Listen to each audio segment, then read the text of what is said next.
ప్రపంచానికి ఒక నీతి, మాకు ఒక నీతి. ఇదే అమెరికా అసలు రీతి. తాను లూటీ చేయాలన్న దేశాలపైన దురాక్రమణలు, తనకు లొంగని దేశాధినేతల హత్యలు, కిడ్నాపులు. ఇది ట్రంప్ నయా నీతి. ఉక్రెయిన్ విషయంలో పుతిన్పై అరెస్టు వారెంట్ జారీ అయినప్పుడు న్యాయం గెలిచిందని చప్పట్లు కొట్టిన నోళ్లు ఇరాన్ యుద్ధానికి కారణమైన ట్రంప్ విషయంలో ఎందుకు మూతపడ్డాయి? అంతర్జాతీయ కోర్టులు అమెరికాకు ఒక దౌత్యపరమైన ఆయుధాలు మాత్రమే. తనకు నచ్చినప్పుడు వాడుకుంటుంది. తనపై విచారణ జరిగితే అదే కోర్టును బెదిరిస్తుంది. ప్రజాస్వామ్యం, మానవ హక్కులు ఇవన్నీ కేవలం ముసుగులు మాత్రమే. ఆ ముసుగు వెనక ఉన్న అసలు రూపం తమకు నచ్చని దేశాల సార్వభౌమాధికారాన్ని అణచివేయడమే.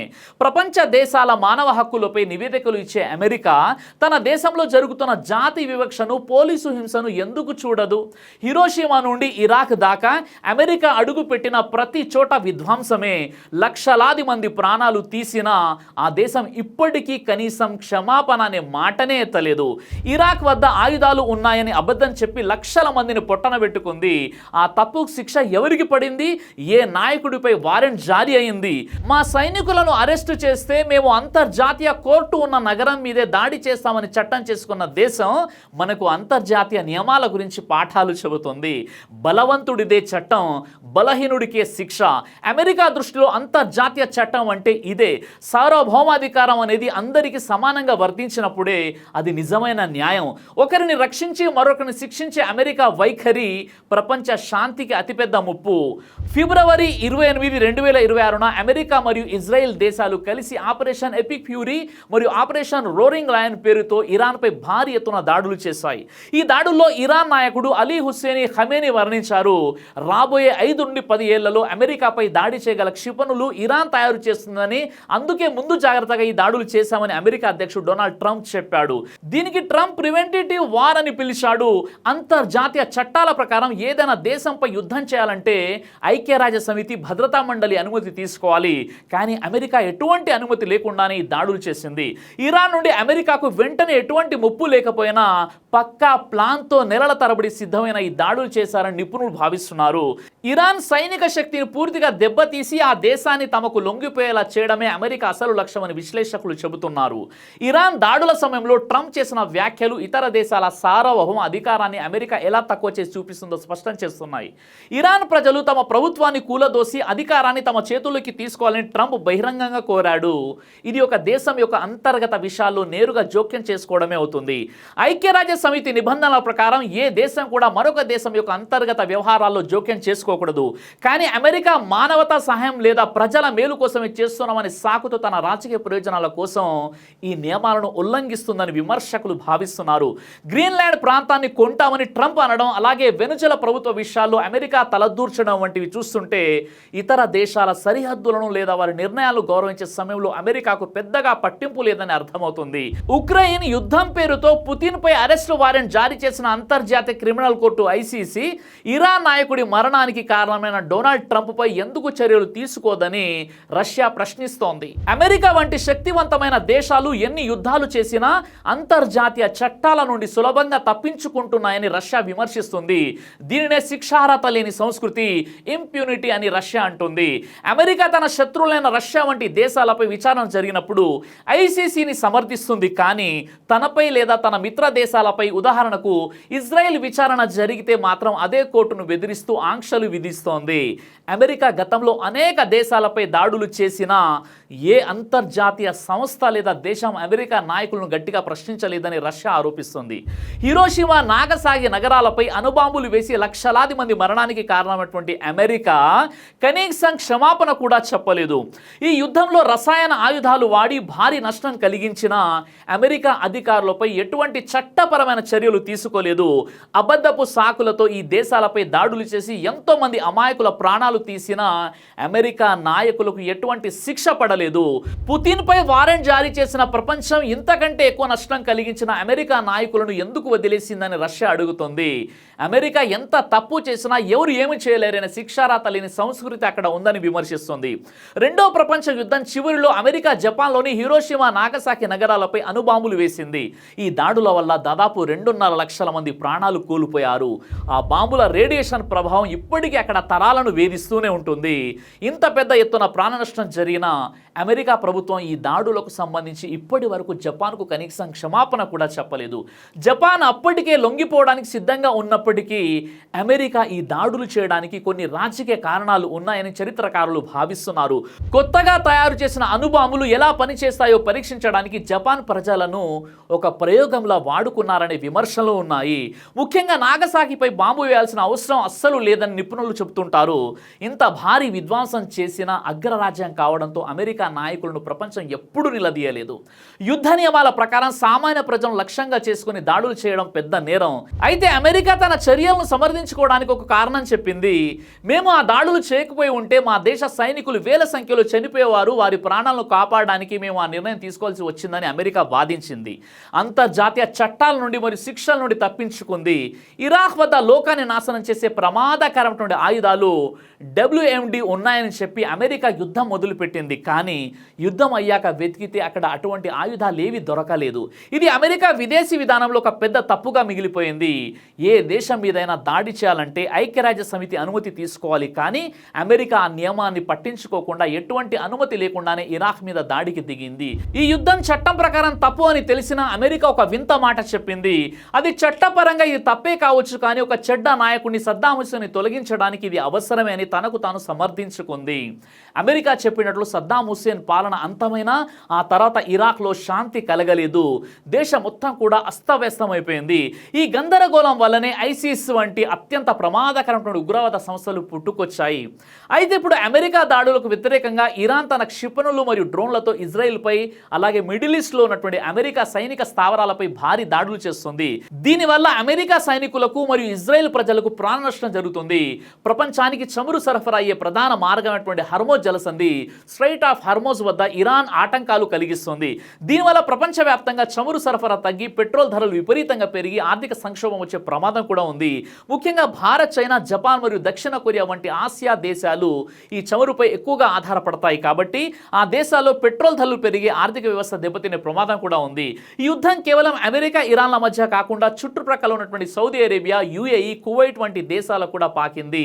ఇరాన్ ఆయా దేశాల్లోని అమెరికా ఆస్తులపై దాడులు చేస్తుండడంతో ఆ ప్రాంతమంతా అశాంతితో నిండిపోతుంది.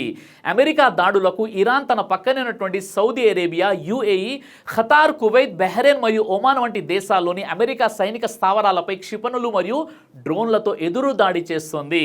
దీనివల్ల ఆ దేశాల్లోని సామాన్య ప్రజలు కూడా భయాందోళనకు గురవుతున్నారు. యుద్ధం జరుగుతున్న ప్రాంతాల మీదుగా ప్రయాణించడం ప్రమాదకరం కావడంతో UAE, ఖతార్ మరియు కువైత్ వంటి దేశాల్లో వేలాది విమానాలను రద్దు చేశారు. దీనివల్ల ప్రపంచవ్యాప్తంగా ప్రయాణికులు ఇబ్బంది పడుతున్నారు మరియు పర్యాటక రంగం, టూరిజం భారీగా నష్టపోతుంది. రష్యా మరియు చైనా వంటి దేశాలు అమెరికా చర్యలను తీవ్రంగా ఖండిస్తున్నాయి. దీనివల్ల అమెరికాకు ఉన్న అంతర్జాతీయ గౌరవం దెబ్బతినడమే కాకుండా నైతికంగా బలహీనపడే అవకాశం ఉంది. కేవలం బాంబు దాడులతో ఇరాన్ లాంటి దేశంలో ప్రభుత్వాన్ని మార్చడం లేదా వారి అణు కార్యక్రమాలను పూర్తిగా ఆపడం సాధ్యం కాదని విశ్లేషకులు భావిస్తున్నారు. ఇది సుదీర్ఘకాలం సాగే యుద్ధంగా మారి అమెరికాకు భారీగా ధన ప్రాణ నష్టాన్ని మిగిల్చే అవకాశం ఉంది. ఇరాన్లోని అణు కేంద్రాలపై దాడులు చేయడం వల్ల రేడియో ధార్మికత పర్యావరణంలోకి విడుదలయ్యే ప్రమాదం కూడా ఉంది. ఇది కేవలం ఇరాన్కే కాకుండా చుట్టుప్రక్కల దేశాలకు కూడా భయంకరమైనటువంటి ఆరోగ్య సమస్యలను మరియు పర్యావరణ నష్టాన్ని కలిగించవచ్చు. అమెరికా వంటి దేశాలు ఐక్యరాజ్య సమితి అనుమతి లేకుండా దాడులు చేయడం వల్ల ఇకపై ఏ దేశమైనా తమకు నచ్చినప్పుడు వేరే దేశంపై దాడి చేయవచ్చనే తప్పుడు సంకేతం వెళుతుంది. ఇది గత 80 ఏళ్లుగా ఉన్న అంతర్జాతీయ శాంతి నియమాలను నాశనం చేస్తుంది. గతంలో ఇరాక్ యుద్ధం తర్వాత ఐసిస్ వంటి సంస్థలు ఎలా పుట్టుకొచ్చాయో ఇరాన్ యుద్ధం వల్ల కూడా కొత్త ఉగ్రవాద సంస్థలు పుట్టుకొచ్చే అవకాశం ఉంది. ఇది ప్రపంచ రక్షణకు పెద్ద ముప్పుగా మారుతుంది. అమెరికా ఒకవైపు రష్యాను విమర్శిస్తూ మరోవైపు తానే ఇరాన్పై దాడులు చేయడం వల్ల దాని నైతిక అధికారం, మోరల్ అథారిటీ దెబ్బతింటుంది. దీనివల్ల భవిష్యత్తులో ఇతర దేశాల తప్పులను ప్రశ్నించే హక్కును అమెరికా కోల్పోతుంది. ఈ యుద్ధం వల్ల లక్షలాది మంది సామాన్య ప్రజలు ప్రాణాలు కోల్పోవడమే కాకుండా పెద్ద సంఖ్యలో ప్రజలు శరణార్థులుగా మారిపోయి వేరే దేశాలకు వలస వెళ్లాల్సి వస్తుంది. ఇది మానవతా పరంగా కూడా పెద్ద సంక్షోభానికి దారితీస్తుంది.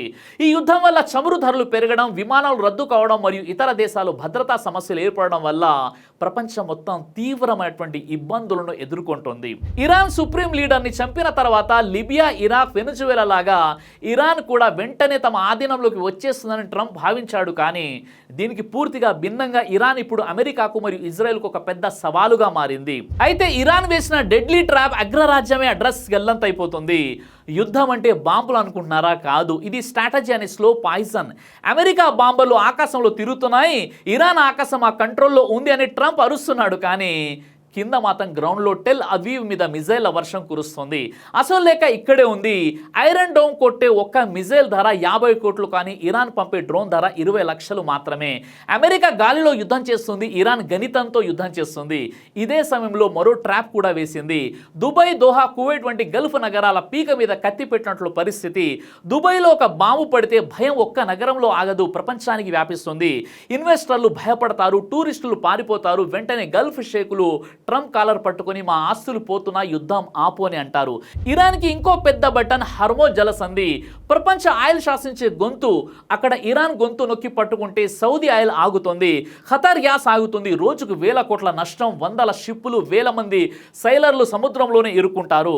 ప్రపంచ మార్కెట్లు గడగడలాడిపోతాయి. అలాగే డ్రోన్ గణితం కూడా అదే. ఒక డ్రోన్ ధర 20 లక్షలు, దాన్ని కూల్చే ఇంటర్సెప్టర్ ధర 40 కోట్లు. ఇరాన్ 100 డ్రోన్లు పంపితే అమెరికా మిత్ర దేశాలు 1000 కోట్లను గాలిలో తగిలేస్తాయి. యుద్ధం బాంబుల పోటీ కాదు, బ్యాంక్ బ్యాలెన్స్ పోటీగా మారుతుంది. పైగా ఇరాన్ ఎడారి మాత్రమే కాదు, జాగ్రోస్ పర్వతాల చక్రవ్యూహం, లోయలు, మండే ఎడారులు. గ్రౌండ్ ఇన్వేషన్ అంటే ఆర్మీకి నరక ద్వారం. అందుకే మొదట ఇరాన్లో దిగుతామని గర్జించిన ట్రంప్ ఇప్పుడు మౌనంగా ఉన్నాడు. ఇదే సమయంలో నీడల యుద్ధం కూడా కొనసాగుతుంది. ఇజ్రాయెల్ను బిజీగా ఉంచడానికి హిజ్బుల్లాను రంగంలోకి దించారు. Lebanon front తెరుచుకుంది. ఇజ్రాయెల్ అక్కడ బిజీగా ఉండగా ఇరాన్ గల్ఫ్ దేశాల గొంతు నొక్కుతోంది. యుద్ధం ఒకే దిశలో లేదు, 5 దిశల్లో మండుతోంది. చివరి నిజం ఏంటంటే బలవంతుడు బలహీనుని జయించగలడు, కానీ బలహీనుడు బుద్ధితో గెలవగలడు. అమెరికా దగ్గర ఆయుధాలు, పొగరు ఉన్నాయి, కానీ ఇరాన్ దగ్గర ఆట ఉంది. అమెరికా యుద్ధం చేయడానికి వచ్చింది, కానీ ఇప్పుడు బయటపడడానికి మార్గం వెతుకుతోంది. చివరిగా ఇప్పుడు జరుగుతున్నది ఏంటంటే ట్రంప్ ది WWF మాస్, ఇరాన్ ది చెస్ క్లాస్. అగ్రరాజ్యం ఇప్పుడు యుద్ధం చేయడం లేదు, ఇరాన్ వేసిన ఉక్కు ఉచ్చులో నెమ్మదిగా ఊపిరాడక తడబడుతోంది. ఇరాన్ రూపొందించిన షాహెడ్ డ్రోన్లు ఇప్పుడు ప్రపంచ యుద్ధ తంత్రాన్ని మార్చివేస్తున్న ఒక విధ్వంసకర ఆయుధంగా మారింది. సుమారు 11 అడుగుల పొడవు, ముక్కోనపు రెక్కలతో ఉండే ఈ ఆత్మాహుతి డ్రోన్ 50 కిలోల శక్తివంతమైన పేలుడు పదార్థాలను మోసుకెళ్లి 2500 కిలోమీటర్ల దూరంలోని లక్ష్యాన్ని కూడా ఖచ్చితత్వంతో ఢీకొంటుంది. ఇది చాలా తక్కువ ఎత్తులో ప్రయాణించడం వల్ల రాడార్ల కళ్ళుగప్పి మృత్యువులా దూసుకుపోతుంది. గల్ఫ్ ప్రాంతంలో ఈ డ్రోన్లు సృష్టించిన బీభత్సం అంతా ఇంత కాదు. సౌదీ అరేబియాలోని చమురు నిక్షేపాలు, దుబాయ్లోని విలాసవంతమైన కట్టడాలు మరియు ఎర్ర సముద్రంలోని భారీ నౌకలపై జరిగినటువంటి దాడుల వల్ల లక్షల కోట్ల రూపాయల ఆస్తి నష్టం వాటిల్లింది. ఈ దాడుల ప్రభావంతో అంతర్జాతీయ మార్కెట్లో చమురు ధరలు పెరగడం, వాణిజ్య మార్గాలు మూతపడడం వల్ల ప్రపంచ ఆర్థిక వ్యవస్థపై కోట్లాది రూపాయల అదనపు భారం పడిపోయింది. ఈ విధ్వంసం అమెరికాను తీవ్ర షాక్కి గురి చేస్తుంది. ఇరాన్ ఒక షాహెడ్ డ్రోన్లు కేవలం 25 లక్షలు తయారు చేస్తుంటే దాన్ని కూల్చడానికి అమెరికా ప్రయోగిస్తున్నటువంటి ఒక్క క్షిపణి ధర 35 కోట్లు దాటుతుంది.